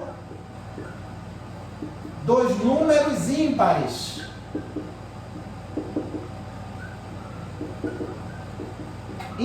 Pode prestar atenção que os números envolvidos aí são todos ímpares. É 1, 3, 5, 7, 9, 11 e assim sucessivamente, né? Então aqui a sequência é essa daqui, ó. A sequência, vou colocar assim, ó. Sequência é dada assim, ó. Primeira distância, de abandonada ali, tem a distância D. A segunda, 3D. A quarta, 5D. A primeira, a segunda, a terceira, a quarta, que é 7D. E assim sucessivamente, né? Essa daí seria a sequência, tá? Essa daí seria a sequência. E outra coisa. Quando aparece esse tipo de problema, como eu tinha dito, ele jamais se refere a essa parte de cima aqui, sempre se refere da segunda para frente. Aí ele diz que a distância é tal, aí pede o tempo total. Olha só, toda vez que tiver esse tipo de coisa aqui, ó, esses intervalos de tempo sempre são os mesmos, tá? Isso daqui, ó, é um tempo, 1 segundo, Fábio, nem sempre. Pode ser outro valor também. Eu já vi questões que esse tempo aí era 0,5. 0,5 segundo, não era 1 segundo, era 0,5. Mas a partir do momento que esse 0,5, esse 0,5, esse 0,5 e assim sucessivamente. É sempre intervalos iguais, intervalos de tempos iguais. Não necessariamente 1 segundo. Pode ser outro valor, mas sempre o mesmo intervalo. Então aqui é T, aqui também vai ser T, aqui também vai ser T e assim sucessivamente. Então, daqui, ó, a sequência, vou colocar aqui, ó, a sequência A sequência é sempre em intervalos de tempos iguais. No exemplo que eu coloquei aqui, eu coloquei de 1 em 1, né? Eu coloquei de 1 em 1, foi 1 em 1 em 1 em 1, né? Mas eu já vi questão que dá 0,5 aqui, 0,5, 0,5, 0,5. Eu já vi questão que ele se relacionava, dava essa distância aqui. E aí o que acontece? Dava essa distância, queria saber quanto era o tempo todo. Olha, se tu descobre o tempo daqui, é só pegar o tempo daqui, que é o mesmo daqui, que é o mesmo daqui, e acabou o problema. Aqui a gente achava 0,5, então ficava 0,5 daqui, 0,5 daqui, 0,5 daqui. O tempo de queda, 1,5 segundos. Então daria para fazer até rápido isso daí. E outra coisa, a questão que eu estou me referindo, ela nem precisava fazer conta. Por quê? Porque ela já dizia que nessa distância aqui, ó, era 0,5. Então, se aqui é 0,5, é óbvio que aqui era 0,5 e aqui também era 0,5. Nem precisava fazer conta. Já era direto lá em 1,5 na resposta. No caso aqui, né, das 3 posições aqui, né, dos três intervalos aqui, né. Então é isso aí, tá? A parte de queda livre seria isso aí. A ferramenta mais forte que a gente tem para queda livre é isso aqui. Essas proporções aí que muitas vezes a gente nem precisa fazer conta, né? Porque se a gente não souber isso aqui, ó, vamos supor que a gente não saiba isso daqui, ó. Nessa questão que eu estou falando para vocês, que ele dava essa distância aqui e queria saber o tempo total. Pô, se eu não soubesse isso aqui, cara, eu ia ter que achar o tempo daqui, eu ia achar o tempo daqui, eu ia achar o tempo daqui, e depois, por último, eu ia ver que todo mundo ia dar ao mesmo tempo. Aí, pô, nisso aí eu levei 10 minutos para fazer a questão. Eu não tenho tempo, 10 minutos para estar fazendo questão. Então é isso que eu estou querendo dizer. De posse disso aqui, ó, a gente consegue fazer a questão num tapa. Num tabefe. Agora vamos fazer o seguinte, ó. Peguem a lista de vocês. Peguem aí a lista de vocês de movimento uniforme e uniformemente variado. Então, movimento uniforme e uniformemente variado. Encerramos. Consideremos assunto dado, juntamente com a parte de queda livre, tá? Principalmente isso daqui, tá bom? Considera como dado. Vou apagar tudo, dê uma olhada aí na questão 1. Um trem de 150 metros de comprimento se desloca com velocidade escalar constante de 16 metros por segundo, né? Esse trem atravessa um túnel e leva 50 segundos desde a entrada até a saída completa dele. O comprimento do túnel é de quanto? Olha só. Aqui a gente tem que ver, né, que a questão ela não se refere a pontos materiais, e sim corpos extensos. E se são corpos extensos, a gente não pode de maneira nenhuma, digamos assim, desconsiderar o tamanho desses corpos. Tanto que é dado o comprimento do túnel, e o comprimento do túnel é dado o comprimento do trem. Então o que acontece é o seguinte, vou colocar aqui, ó, exercícios,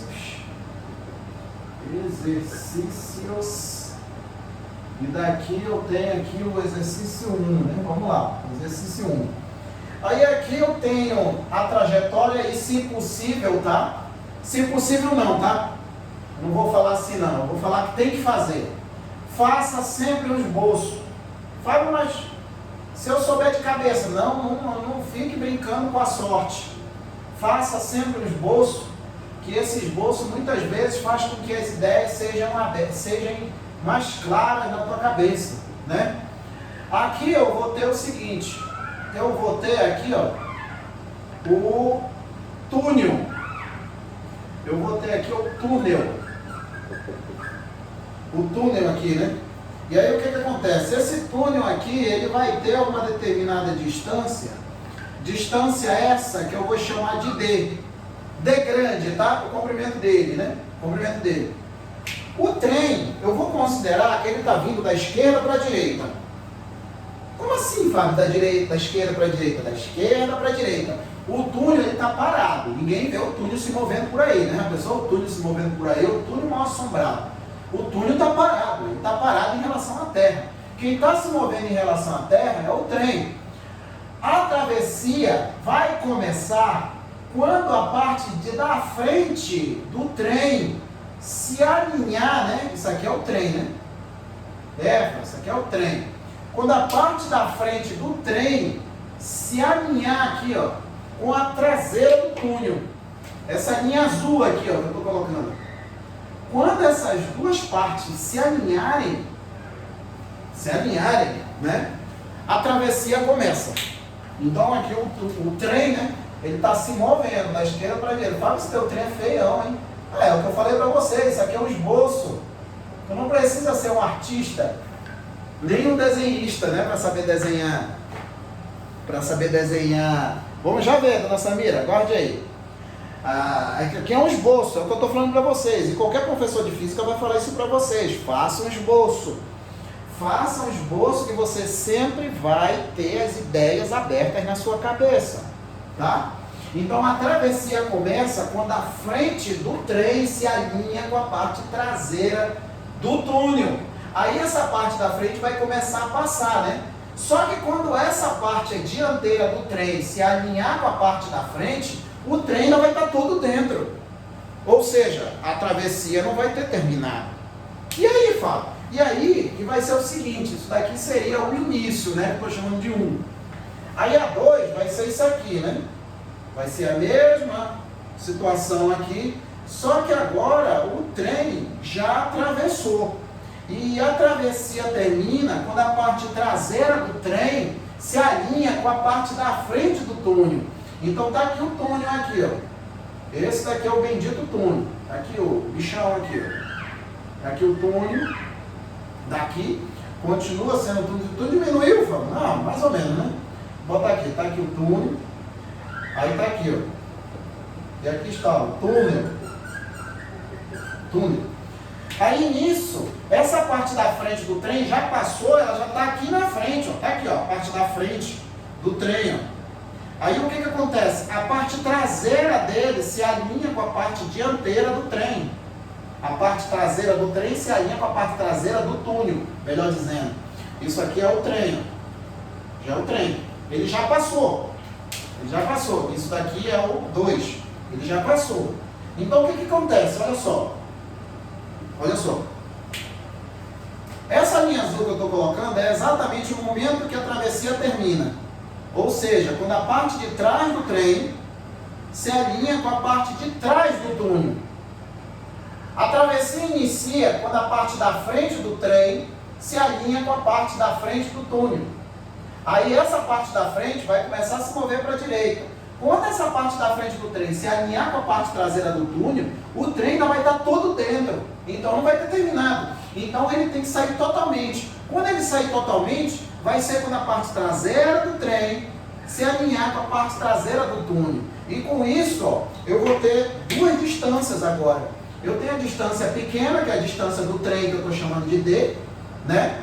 E aqui também, continua do mesmo jeito. O tamanho do trem continua do mesmo jeito. Aqui vai continuar sendo D e aqui vai continuar sendo Dzão. O que a gente vai fazer agora aqui, ó? O que a gente vai fazer? Eu vou levar em consideração a frente do trem. Fábio, eu sou obrigado a levar em consideração a frente do trem? Não. Você pode levar em consideração a frente do trem ou a traseira do trem, para saber a distância. Eu vou levar em consideração a dianteira do trem. Então a travessia começa nesse elemento aqui, né? Aí essa parte da frente, essa parte azul, ela vai percorrer a distância Dzão e ela vai se alinhar com a parte traseira do túnel. Aí essa dianteira, né, que é essa que está aqui, ela vai percorrer mais uma distância. Que distância é? É a distância D. Ou seja, o comprimento todo, né? O comprimento ΔS todo percorrido aí, ó, vai ser a distância de comprimento do trem mais a distância de comprimento do túnel. Então é isso aqui que a física determina fazer. O espaço percorrido na travessia, isso daqui, ó, dona Samira, isso daqui, ó, é na travessia. Na travessia, tá? Na travessia. E a questão aí fala que essa travessia leva exatamente 50 segundos. Ou seja, essa parte da frente que eu peguei como referencial, essa parte da frente do trem, ela leva exatamente 50 segundos para percorrer essas duas distâncias. Então o que eu vou ter aqui? Ó? Eu vou ter que a velocidade do trem vai ser igual a ΔS sobre ΔT, né? Na verdade, no fundo, essa velocidade é uma velocidade relativa, né? Porque, na verdade, a velocidade aqui do túnel é zero, né? Mas se ele estivesse se movendo, seria uma velocidade relativa, a gente vai já ver isso. Então, como ele está parado aí, né? A velocidade vai ser a mesma velocidade do trem. Então, tem aqui, ó, a ΔS, né? Que é o espaço dividido pelo tempo. Daí, daqui eu tenho, quanto é que vale a velocidade? A velocidade do trem é 16, né? 16 metros por segundo. 16 que vai ser igual. Quanto é que vale o D pequeno? O D pequeno aqui. O D é pequeno. O D pequeno é a distância do trem, que é 150. 150 mais o D grande, que é o que a gente está atrás. Dividido por quem? Por 50 segundos. Dividido aqui por 50 segundos, que é o tempo, né? É o tempo total. 50. Aí daqui, ó. E agora, Fábio? E agora é só resolver, né? Esse 50 eu jogo para o outro lado. Me diga aí quanto é 16 vezes 50. Aqui fica 150 mais D, que é igual. Quanto é 16 mais 150? 5 vezes 16 é 80, né? 80, 800. É isso aí, seu irmão. É 800. Então fica 800. Daqui eu tenho que o D vai ser igual a 800 menos, né? 150, né? 150. Quanto é que dá isso aqui? Então eu tenho que D vai ser igual a quanto aqui? Me diga aí. 650. Não é isso aí? Confere? Confirma aí. 650 metros. Aqui, ó. Aqui está.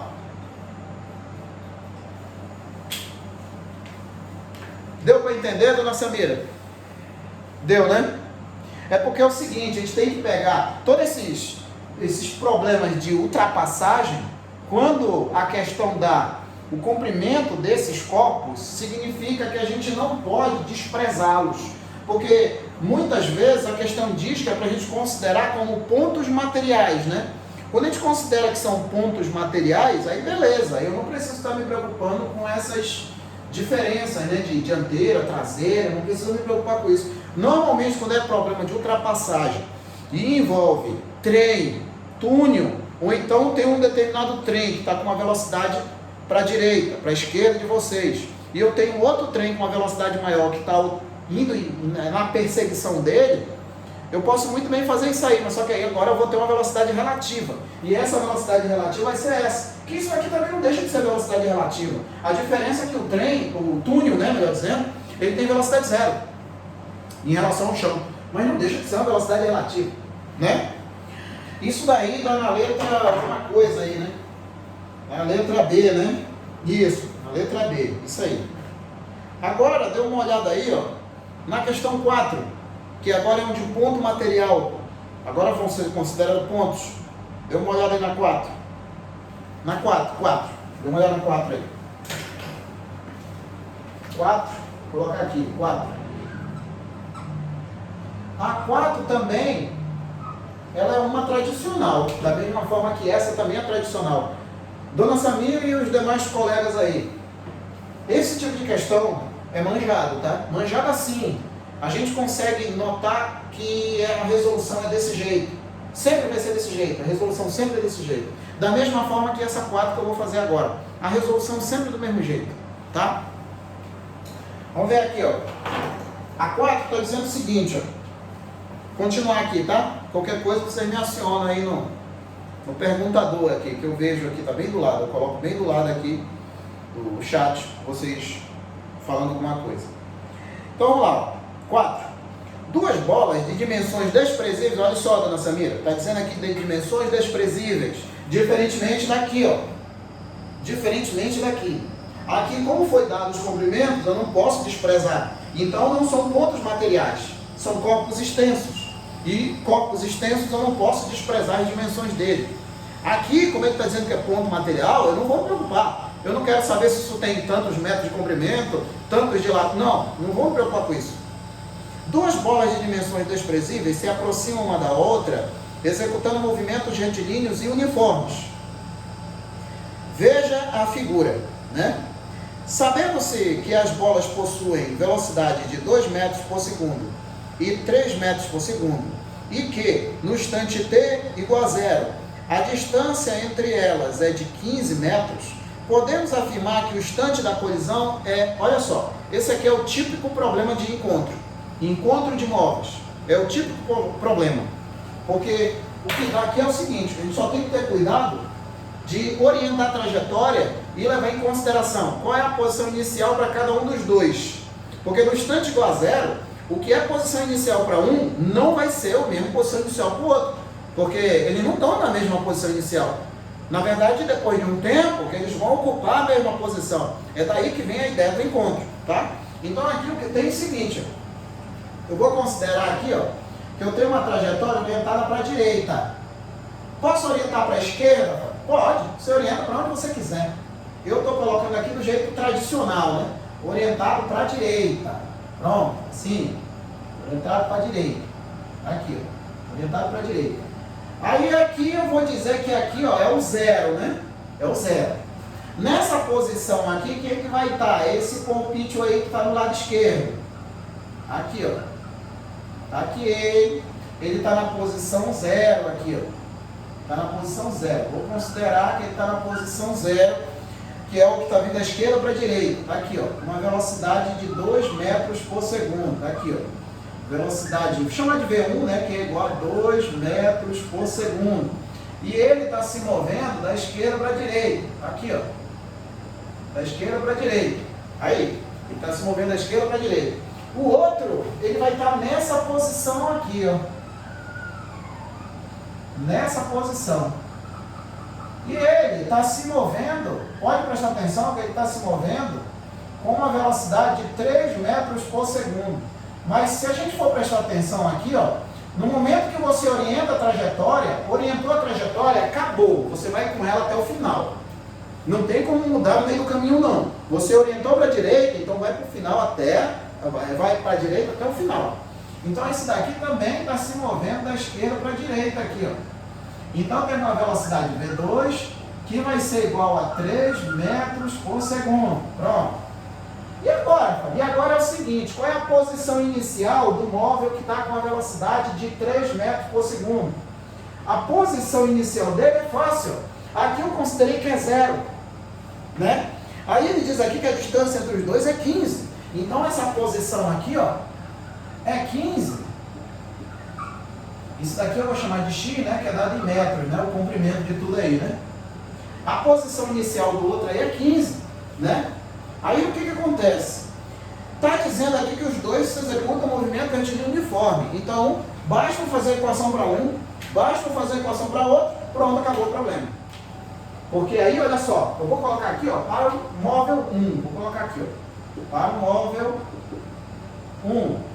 Para o móvel 1, eu vou fazer o seguinte, ó. Eu tenho S, que é igual a S0 mais VT. Fábio, eu poderia, mais ou menos, VT, eu poderia colocar logo os valores direto? Pode, eu faço isso aqui porque é sempre incentivando o aluno reescrever a equação e não decorar, né? Porque como você já fez diversos exercícios, né? Tu já escreveu tantas vezes isso daqui, tu já vai estar treinado para na hora da prova, tu só chegar e colocar os números. O que eu não acho legal é o aluno querer ter pressa na hora que ele está aprendendo. Ele está aprendendo e não pode ter pressa. Tem que ter pressa sim na hora da prova. Só que você só vai conseguir pensar rápido na hora da prova se você estiver treinado. Não adianta nada eu querer correr 15 km e não treinar. Eu, sedentário, vou correr 15 km e vou morrer. Então, eu tenho que treinar, pô. A mesma coisa aqui. É por isso que eu sempre estou escrevendo aqui. Vai poder colocar direto? Poderia, mas não faça isso, faça na prova. Porque lá você já sabe muito bem o que você tem que fazer. Então, essa é igual a S0 mais VT, mais ou menos VT. Eu pergunto para vocês, ó. Esse móvel que tem a velocidade V1, a velocidade dele é positiva ou negativa? S2 aqui, ó. A velocidade V1 é positiva ou negativa? Me diga aí. Tem que saber isso também, Fábio? Lógico. Eu não orientei a trajetória? Então tem que saber. É positiva, seu Rafael? Isso mesmo. Por quê? Porque ele está no movimento progressivo. Ó. Ao contrário desse, está no movimento retrógrado. Então tem aqui, ó, S1 vai ser igual. Qual é a posição dele? 0. Aí mais 2t. 2t. Então tenho que S1 vai ser igual a 2t. Isso daqui vai ser a equação horária do movimento do móvel 1, que tem a velocidade V1, né? Vai ser a equação que dá para prever qual vai ser a posição dele, né? Qual vai ser, vai dar para prever qual é a posição que ele vai ter alguns minutos, alguns segundos, né? Melhor dizendo, depois. Isso para o móvel 1. Agora para o móvel 2. Para o móvel 2. Para o móvel 2, o movimento dele é progressivo ou retrógrado? Me diga aí. Para o móvel 2, é progressivo ou retrógrado? Na verdade, eu mudei a forma de falar, né? Mas a pergunta é a mesma, que eu me referi para essa. Progressivo ou retrógrado? O móvel 2, ele está se movendo de maneira progressiva ou retrógrado? Isso mesmo, retrógrado. Então a velocidade é negativa. Então tem o S, que é igual a S0, mais ou menos VT também, né? Então daqui eu tenho que S1 nada, né, Fábio? Para de escrever besteira. S2 vai ser igual, a posição inicial dele é 15. Então fica aqui, ó, 15 menos 3t. Pronto, aí está aqui, ó. Então eu tenho aqui, ó, a equação 1 e eu tenho aqui, ó, a equação 2. E aí o que acontece? Quando eles se encontrarem, eles vão se encontrar numa determinada posição em comum para os dois. Porque, por exemplo, vamos supor que você está numa determinado local da sua cidade. Vamos supor que, aqui em Manaus, né? Vamos supor que aqui em Manaus você está lá no centro. Aí o teu pai está lá no Dom Pedro. E a sua mãe está lá no shopping. Qualquer shopping desse, o Amazonas, pode ser. Aí vocês, tu e teu pai, contrato com a mãe de vocês, né, que vocês vão se encontrar lá no shopping, ou seja, vocês vão se encontrar no mesmo lugar. Então, quando a gente se refere a encontro, a posição final sempre é a mesma para todos os corpos, tá? Então, é a ideia que a gente leva daqui. No encontro, é isso aqui, ó. No encontro, eu tenho que S1 vai coincidir com S2. A posição de 1 vai ser igual à posição de 2, que eles vão se encontrar no mesmo lugar. Então, eu tenho aqui, ó, 2t vai ser igual a 15 menos 3t, que daqui eu tenho que esse t vai lá para o outro lado, vai ficar 2t mais 3t, que é igual a 15. 15, né? 2t mais 3t vai ser 5t, que vai ser igual a 15, que não é tão difícil de ver, que isso aqui vai dar 3, né? Então tem o t que vai ser igual a 15 sobre 5, 15 dividido por 5, o número que multiplicado por 5 dá 15, é o 3. Então tem que t é igual a 3 segundos. Então 3 segundos depois eles vão se encontrar. Aqui está. Então, tanto a questão 1 quanto a questão 2 são formas que são manjadas. E é assim mesmo, são manjadas. Tanto que algumas vezes o examinador ele troca um detalhe aqui, outro acolá, mas a ideia é sempre a mesma. O que poderia acontecer de diferente aqui é que ao invés do trem se mover, ficar parado, o túnel, né, ficar parado, não fosse um túnel, fosse um outro trem. Ou no mesmo sentido do primeiro, ou no sentido contrário do segundo. E aqui, poderia levar em consideração também que um dos dois estaria em movimento retilíneo uniformemente variado. Não necessariamente os dois em movimento uniforme. Um em movimento uniforme e outro em retilíneo uniformemente variado. Mas a ideia de resolução é sempre a mesma. Tá? Agora, dê uma olhada numa importante aqui, que é a respeito de gráfico. Na 3. A gente faz a 3 aqui, a gente vai para o intervalo, na volta a gente faz a 2. Aí da 2 a gente vai para 6. Tá? Isso, agora é a 3. Aí quando a gente voltar no intervalo, a gente vai para 2. E aí a gente faz a 3 aqui, a 5 também, né? Também aqui, também tem essas aqui, né? Mas essas aqui são de movimento retilíneo uniforme. Tem que fazer de uniformemente variado também. Vamos lá, ó, dá uma olhada na 3 aí. 3. A 3. A 3 está dizendo o seguinte, ó. Vamos lá. 3 está dizendo o seguinte. Em um trecho retilíneo de estrada, dois veículos A e B mantêm velocidades constantes VA, que é igual a 15 metros por segundo, e VB, que é igual a 50 km por hora, né? Aí tem aí o desenho, na verdade, aí não é tão difícil de ver, que a pista está sendo vista de cima, né? De alguma forma, a gente está observando as coisas de cima. Sobre os movimentos desse veículo, podemos afirmar o quê? Olha, primeira coisa que a gente tem que fazer, acima de qualquer coisa, quando a gente vai analisar afirmações, isso aí é receita de bolo também, né? Quando a gente vai analisar alternativas, e provavelmente a gente não tenha que calcular nada aqui, até a resposta não vai te obrigar a fazer muita coisa, a gente tem que colocar tudo na mesma unidade. A gente está vendo que a velocidade A está 14 metros por segundo e a velocidade B está 54 km por hora. Então é bom a gente passar tudo para o sistema internacional. Fábio, eu sou obrigado a passar para o sistema internacional. Não estou falando isso. Eu estou falando que é bom, é recomendável que você passe para sistema internacional. Então eu tenho aqui, ó, a pista sendo vista de cima. Eu tenho aqui a pista sendo vista de cima. Aqui, essa daqui é a pista. A pista sendo vista de cima. Aí eu tenho aqui a faixa central aqui, né?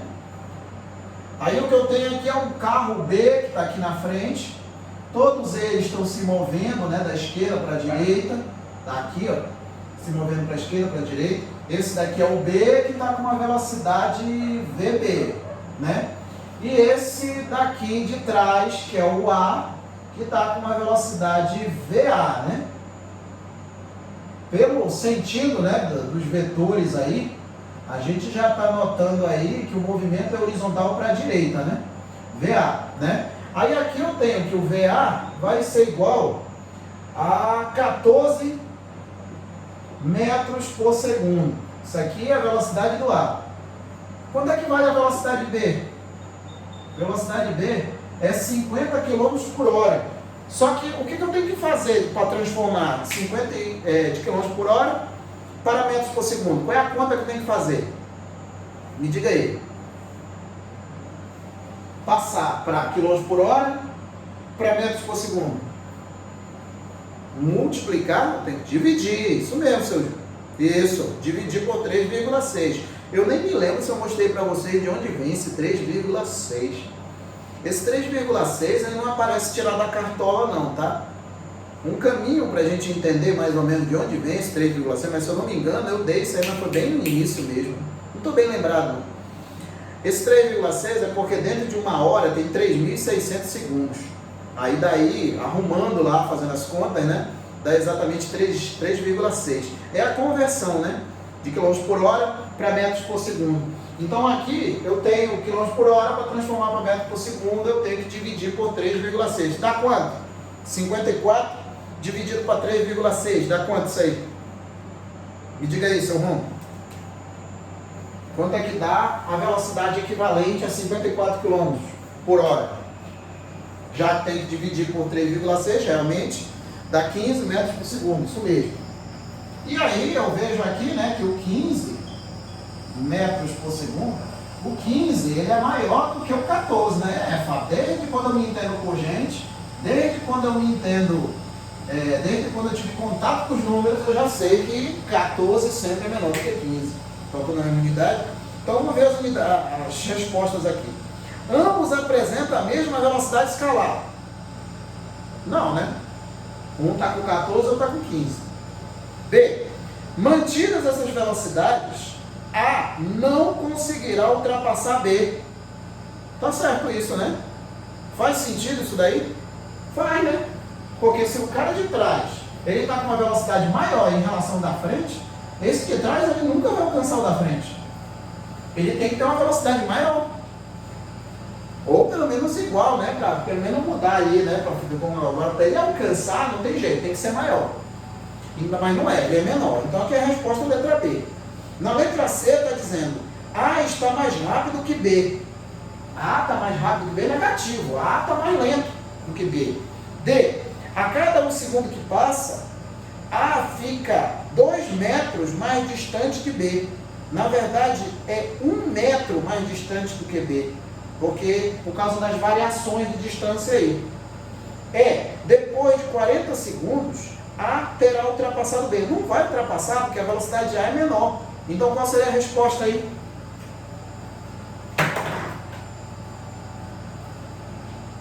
Qual seria a resposta aqui? É isso mesmo, letra D.